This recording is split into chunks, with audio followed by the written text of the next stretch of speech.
George, welcome to this podcast alongside the the first Kenya Feed Contracting and Investment Action Forum. Thanks Thank you. for giving us an opportunity to talk to you. Introduce yourself and your work at Equity Bank. Thank you very much. Yeah. My name is George Muiga. I work with the Equity Bank, Yeah. Food and Agriculture Department. I'm stationed in the head office, and I'm in charge of livestock. That is the non-milk livestock, because we also have a champion for the dairy. So I look after all subclasses of livestock.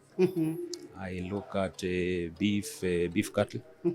I look at sheep and goats, poultry, that is both layers and broilers, piggery, and by extension, apiculture. Yes. Thank you. Very interesting that you have quite a diverse portfolio. Yes. And it would be interesting to hear from you the interest of Equity Bank in feed and fodder, and in particular its sustainability and contribution to production. Yes, and thank you. The Equity Bank has a blueprint that we call Africa Recovery and Resilience Plan. That is the ARRP.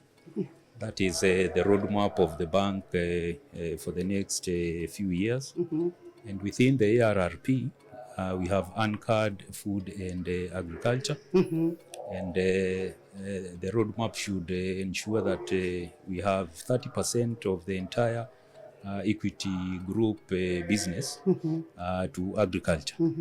So pillar one, which is food and agriculture, that is where livestock is anchored. And this is how we find ourselves in fodder, or rather in feeds and fodder, because we must sustain and support livestock value chains.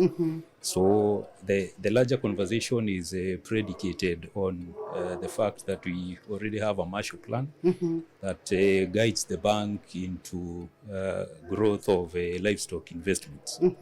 Yes. And listening to farmers, there's a great deal of a cry and appeal for flexible funding.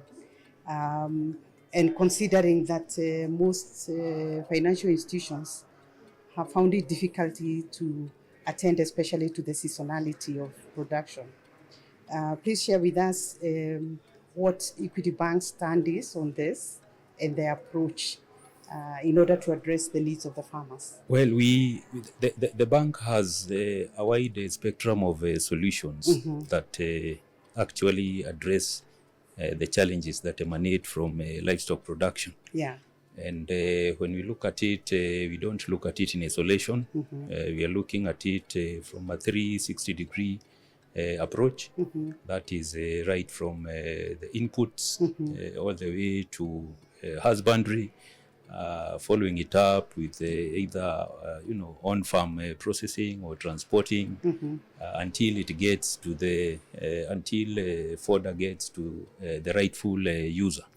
So the bank has products that speak to these needs, products that speak to the seasonality, products that allows the farmers to concentrate on production, products that would crystallize at the end of the harvest season, which means we understand, the dynamics, we understand the risks, and the bank has been at the forefront of ensuring that all the livestock value chains are supported, giving through offering accessible solutions, through insurance to mitigate against those losses. And again, when you look at the footprint of the bank, we are well represented across all the ASAL countries.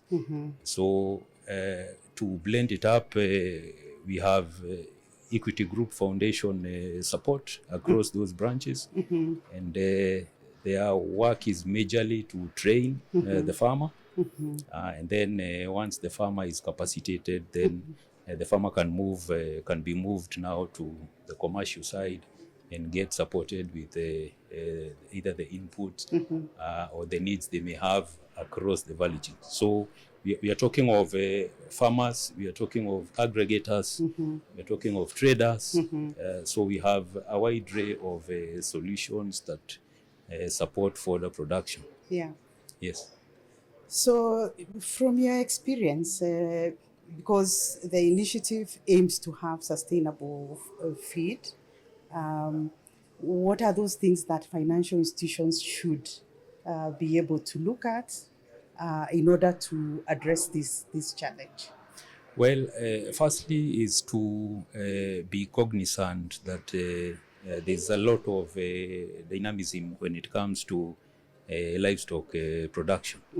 And through the experience that the bank has had in the last, for many years, the current or the solutions that we have right now, it's out of the experience of lending in the past.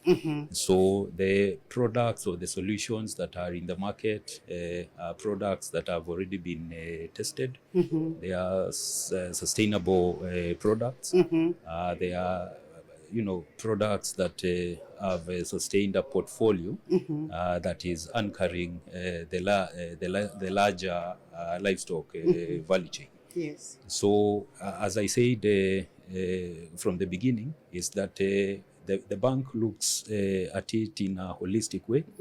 We look at it as an entire ecosystem.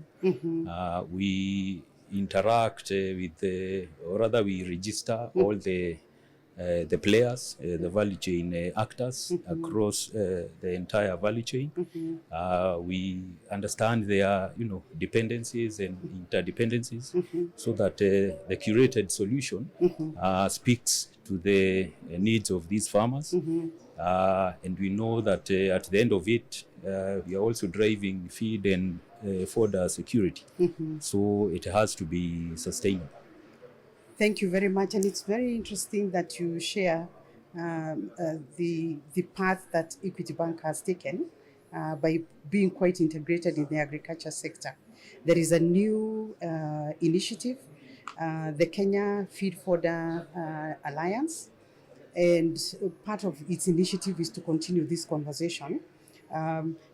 As we end, what would you see the role of Equity Bank and other financial institutions within this wider network? Well, within this space, we see a lot of traction. We see a lot of movement. We see a lot of involvement with the private sector. We see a lot of innovative approaches towards fodder. Fodder has really crystallized from what it used to be a couple of years ago. We are looking at fodder sustainability. We are looking at fodder security. We are looking at population growth that requires nutritional security. So all these conversations crystallize into banks coming up with approaches that are sustainable, coming up with solutions that are acceptable and work for the market. And we look forward to deeper conversations, deeper partnerships, working together, putting our heads together to come up with solutions that actually work for the sector.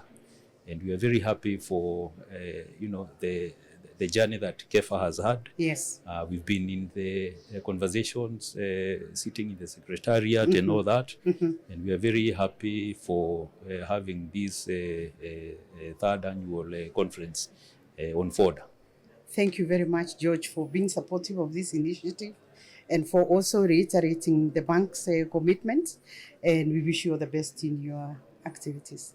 Thank you very much. And a last one on your last call.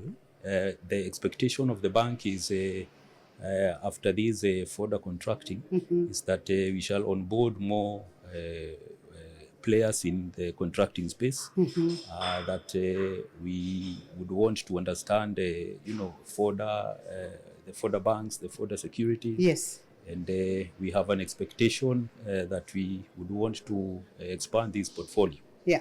Thank you. Thank you very much again for reiterating your support. Thank you very much. Thank you.